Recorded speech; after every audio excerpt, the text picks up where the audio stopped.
हाय, मेरा नाम अनिल है और मैं आपसे एक वीडियो शेयर करना चाहता हूँ, दिखाना चाहता हूँ, जिसे आप देखिएगा फिर डिसाइड कीजिएगा कि खान सर गलत है या सही है, या उन्हें कोई साजिश के तहत, कोई प्रोपेगेंडा के तहत उन्हें फंसाया जा रहा है।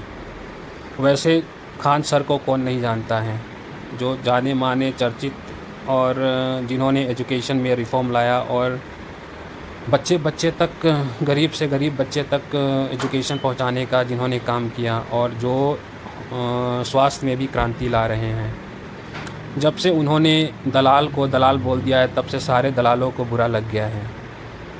दूसरे दलाल ने तो यहाँ तक बोल दिया कि गोलीबारी हुई ही नहीं है, जो कि आप वीडियो में आगे देखेंगे कि गोलीबारी हुई है।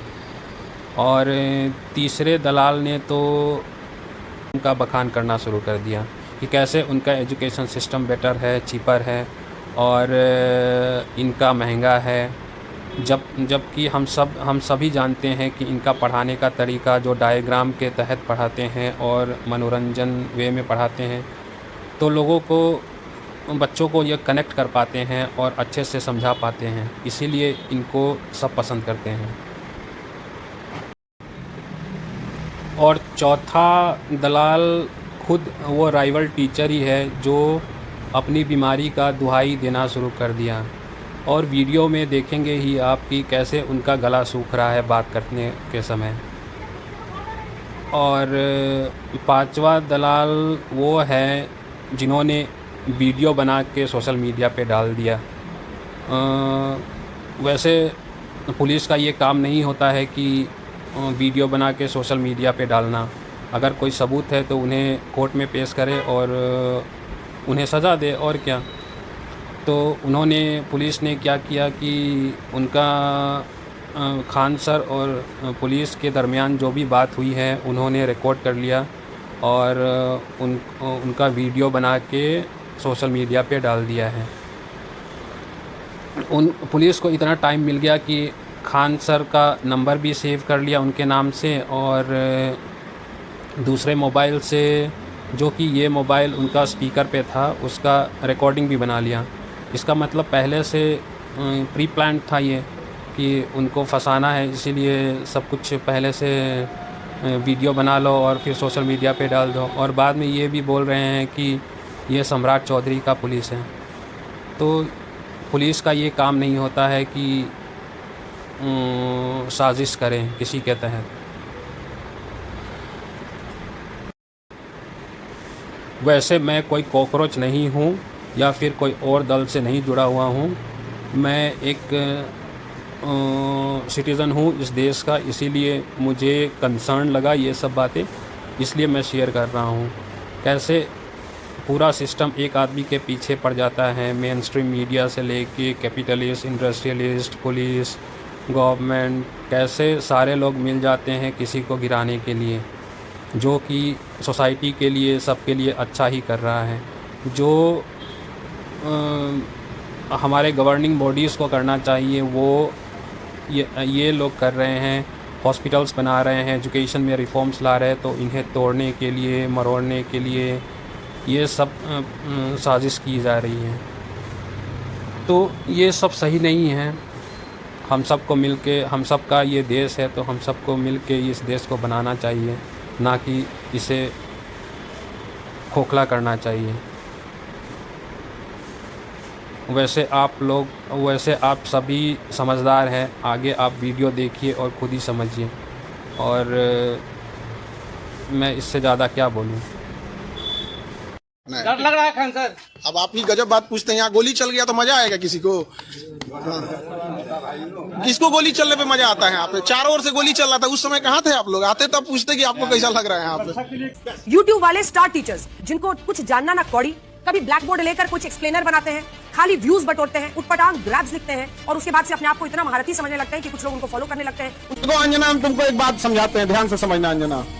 देखो अंजना, मेहनत की कमाई में ये कॉन्फिडेंस होता है कि नाम लेके कह रहे हैं अंजना तुम गलत करती हो, और दलाली की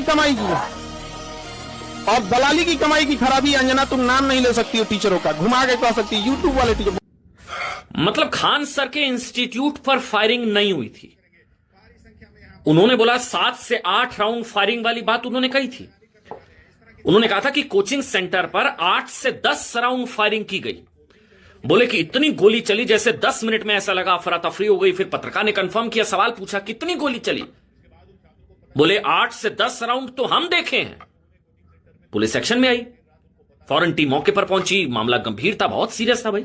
तो बड़े अफसरों ने जांच की, लेकिन पुलिस ने फायरिंग वाली बात से इंकार किया, फायरिंग नहीं हुई। सीसीटीवी फुटेज को खंगाला गया, उसमें कहीं भी गोलीबारी नहीं नजर आई।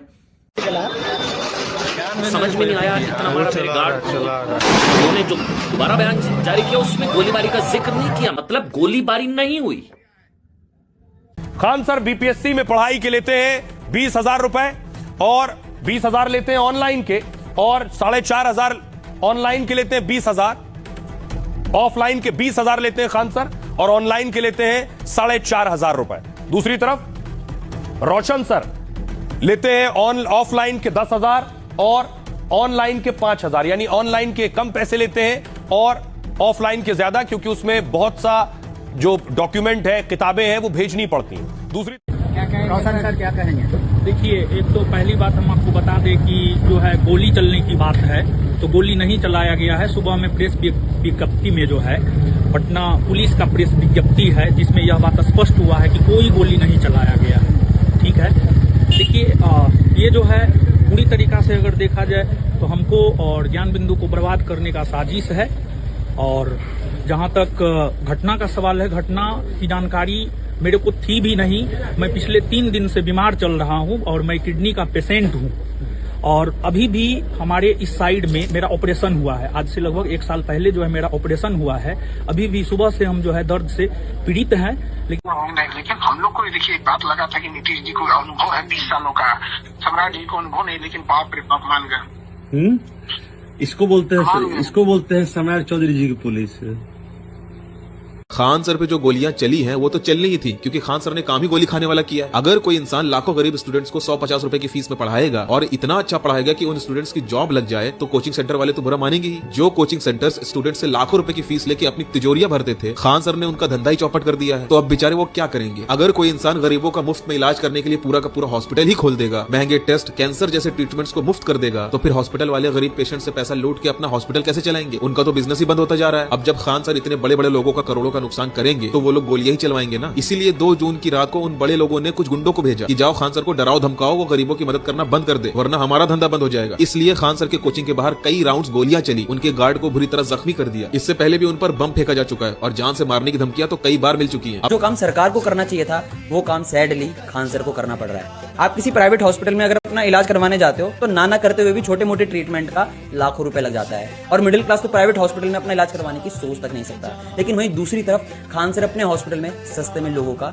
इलाज कर रहे हैं। खान सर ने अपने 2 हॉस्पिटल्स खोले हैं जिसकी फीस सुनकर आप हैरान हो जाओगे। एक्सरे जो 400-500 रुपए का होता है उसके लिए वो सिर्फ 35 रुपए लेते हैं। ईसीजी टेस्ट 25 रुपए में हो जाता है। एमआरआई टेस्ट के लिए जहां 7 से 8,000 रुपए लगते हैं वो सिर्फ 1,800 रुपए में कर देते हैं। एमडी डॉक्टर की जो कंसल्टेशन फीस होती है वो 1,000 रुपए से कम में नहीं होती, लेकिन वो सिर्फ उसके लिए 50 रुपए लेते हैं। और अगर आप सोच रहे हैं कि सस्ते में इलाज हो जाता है तो कैसा ही हॉस्पिटल होगा, तो ये सुनिए, कैंसर ट्रीटमेंट के लिए जो रेडिएशन थेरेपी मशीन होती है उसकी कॉस्ट 42 करोड़ रुपए है, और वो खान सर के हॉस्पिटल में अवेलेबल है। उनके पास A क्लास डॉक्टर्स और A क्लास मशीन हैं जो आपको अच्छे हॉस्पिटल्स में नहीं मिलते। हॉस्पिटल खोलना is not a joke. Khan sir ने अपना सारा पैसा लगा दिया, उन्होंने किसी से 1 रुपए तक नहीं लिया, और अब उनका ड्रीम है कि वो हर ऑर्गन ट्रीटमेंट के लिए अलग से हॉस्पिटल खोलें, जिस पर वो काम भी कर रहे हैं। उनका मानना है इलाज के लिए खेत बिक जाए ये खराब है, इलाज के लिए गहने बिक जाए ये खराब चीज है। जब कोई गरीब इंसान का इलाज हो जाता है ना, बड़ा खुश हो जाता है। At this time he needs our support. हम लोग को टोटल 5 हॉस्पिटल बनाना है। कैंसर का अलग बनाएंगे, ब्रेन का अलग रहेगा, हार्ट का अलग ही बन रहेगा, किडनी का एकदम सेपरेट अलग रहेगा। तो सारी डिपार्टमेंट बाय डिपार्टमेंट अलग रहेंगे ना, तो भार भी कम रहेगा और वहाँ रिसर्च प्रोसेस भी एकदम अच्छे से होगा।